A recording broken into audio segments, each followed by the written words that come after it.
Hi, I'm Rowney, and I'm sorry I can't be with you today, but I'm going to read to you my short story, It Should Have Been Me. I hope you enjoy it. It should have been me. I probably shouldn't be here today, but here I am, standing at the tree line, tucked out of sight.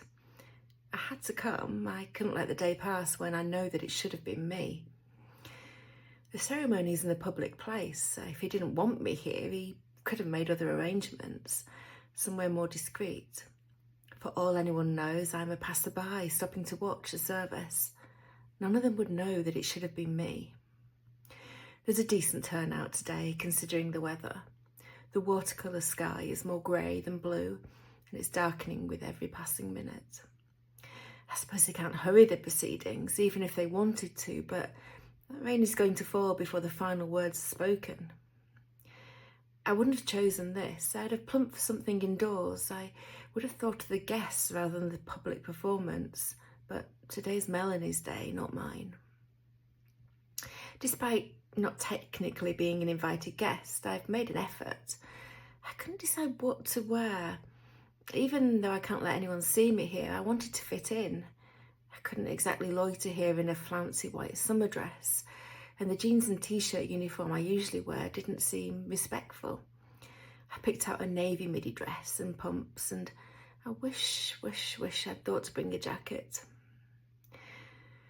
It's clearly been an easier decision for Ethan. He's standing at the front in his one good suit. I've seen it before when he went for the interview that led to the job where he eventually met Melanie. Now he's wearing the suit for her. He never wore it for me. I can't see Ethan's face as he waits for the ceremony to begin. He's just an outline of the man that I loved. Somehow shorter than I remembered, smaller. Perhaps the 4-day-a-week gym habit has been forgotten now, or perhaps my memories play tricks on me. I've had time to build him up in my head to something that he never was. I remember the Ethan that I knew. A man approaches Ethan and puts one hand on his broad shoulder. Ethan nods and turns his head slightly so that I see him in profile. Instinctively, I duck behind a tree. If I can see his face, he can see me, and he mustn't know I'm here. Even from this distance, from far enough away that he's only a sketch of himself, he couldn't fail to recognise me. There would be a scene, raised voices, perhaps even raised fists. I didn't come here to ruin the day. I came because I had to see. I came because it should have been me. I take a deep breath and peer around the rough trunk, one eye scanning the scene. Ethan's facing forwards again, and I'm out of his line of vision.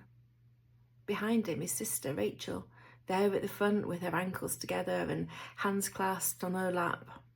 She's perfectly poised, as always. Always jokes about how different the two of them were, fraternal twins, yet the gulf between them immense. Of course she would be here today. Attending is a matter of pride, of principle, rather than her personal choice. No matter how the two of them have disagreed over the years, there's no way she would have missed this day. No parents on his side. Glenn and Shell didn't make it. I wonder if they would have come if it was my day instead of hers. Ethan and I spent 4 Christmases with his parents, one ill-advised holiday in Llandudno. After that, the invitations dried up. I don't think they could stand to see him and me together. Our relationship wasn't what they dreamed of for their only son, and it wasn't as though Rachel was going to bring anyone home. Well, Glenn had a heart attack in 2018 and Shell fell to COVID. Perhaps they are here somewhere. I like them. Despite everything, I like them both. Well, Melanie's family and friends are here in force, best dresses, hats that threaten to scoot off in the building wind. Well turned out, Glenn would have said. Of course, I don't know any of them. They're a tight-knit crowd and sticking to their own side, talking between themselves. None of them have thought to reach out to poor, solitary Rachel. I almost feel sorry for her sitting there alone. Sprinkled amongst the other seats are people I've never met, men and women I'll never know. If one of them caught sight of me on the sidelines, they wouldn't recognise me as anything other than a nosy stranger. They don't know that it should have been me. The music is exactly what I would have expected from him. Slow classical strings and nothing like what he would listen to at home. They're just another part of the show. He's setting the scene well with the piped playlist and the Pinterest perfect decor. Even though we're outdoors, there's been no expense spared with the floral arrangements. The bright white and blue blooms are tasteful and elegant. I know Ethan can't have had any role in choosing them. The only time he ever bought me flowers was after the first night he spent with Melanie. Of course, I didn't know that at the time. All I knew was that he seemed happy for the first time in years. The same kind of happiness that I'd brought him when he and I met. Because we were happy. We were. Long before he met her, a decade before, when he still had a full head of hair, he promised me my happily ever after. Long before he met her, I was the one supporting him through 3 years of university so that he could fulfill his dreams. Well, dreams he hadn't even had before I put the ideas in his head.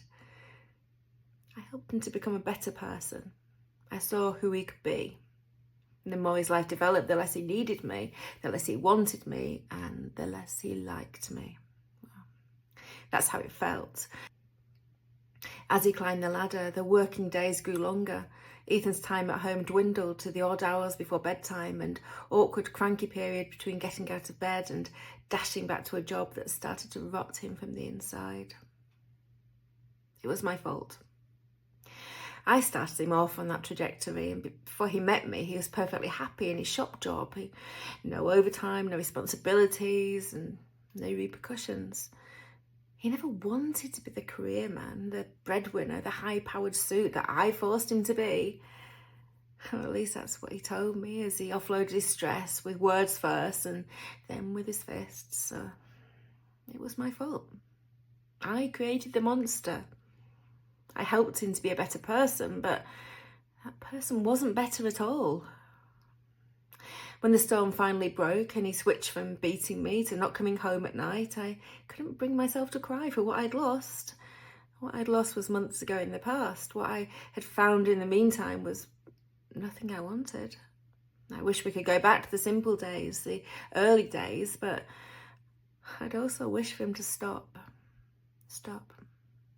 Stop. One of my wishes came true. He met Melanie, he chose her, and I let him go.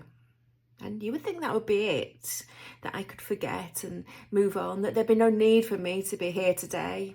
He and I are a distant memory. For the most part, I do try to forget. When I sit alone at night, knowing the reason I can't trust another man to be close to me. I remember when I stand too quickly and the bone of my ankle that broke the day he pushed me down the stairs.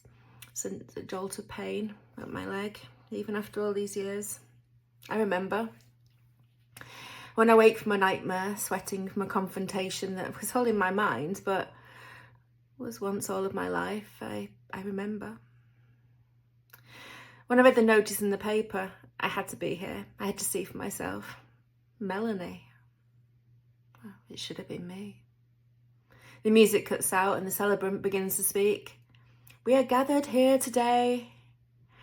I can't hear the words from where I'm standing, but I know how it goes. And Melanie's parents at the front clasp hold of each other, and I wonder if Glenn and Shell would have reacted the same way. Their togetherness seems symbolic, a beacon of strength that Ethan and I could never quite manage. I have to lean against a tree as the ceremony continues. My trembling legs threaten to give out on me. I didn't expect the level of emotion that I'd feel could be this intense. The swimming feeling in my head makes my body rock against the bark, and it's only the sound of the first crash of thunder that snaps me back to my senses. It should have been me. It was my fault. If I hadn't changed him, he wouldn't have left me. Amongst the white lily and blue iris arrangements, I can make out Melanie's image, such a beautiful, calm face. Under different circumstances, perhaps we could have been friends. Ethan took away any chance of that. And as the casket's lowered into the ground, Melanie's mother can no longer hold back. She springs to her feet, and for a moment, I'm sure she's going to throw herself into the grave alongside her daughter. Ethan took away every chance that Melanie had. Instead, she lurches towards Ethan. The man who I saw resting his hand on Ethan's shoulder steps between them, stopping her in her path. Melanie's father wraps his wife in an embrace and leads her back to the seats at her daughter's graveside. Ethan looks at the couple without speaking a word, and then before I have a chance to move, he looks straight at me. For an endless moment, we lock eyes. He can't hear me. I know he can't hear me, but I say the words anyway. It should have been me.